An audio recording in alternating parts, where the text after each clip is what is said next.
Oila Mamaxonova va maktabgacha ta'lim tizimida boy tajribaga ega tarbiyachi sifatida faoliyat yuritib kelmoqda. Ta'lim sohasida 20 yildan beri faoliyat ko'rsataman. 33-maktabgacha ta'lim tashkilotida o'rta guruhda tarbiyachi bo'lib ishlayman. Tarbiyalanuvchilarning erishayotgan natijalari uni yanada faol izlanishga undab, kasbiy mahoratini oshirishga xizmat qilmoqda. Bu sohani juda ham yaxshi ko'raman. Bu sohani o'ziga yarasha qiyinchiliklari ham bor, lekin sharafli tomonlari ham bor. Qiyinchilik tomonlariga e'tibor ham qilmaymiz, lekin sharafli tomonlari bolajonlaringizni kelajakdagi katta bo'lib, yaxshi yutuqlarga erishishlarni ko'rish o'ta sharafli kasb.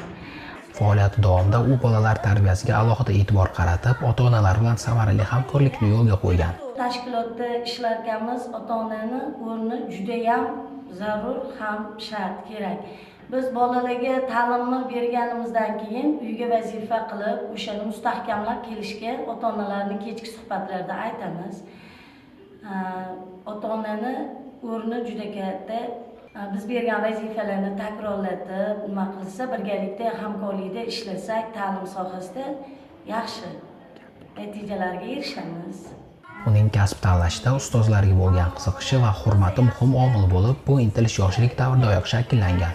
Ustozlarim Ikramova, Komilayalar, Sultanova, Santalatxonayalarni ko'rib, shularni izidan borishga, shularni ishini davom ettirishga qiziqib, uning sa'y-harakatlari natijasida bolalarda bilimga intilish, ijobiy fazilatlar va mustaqil fikrlash ko'nikmalari shakllanmoqda.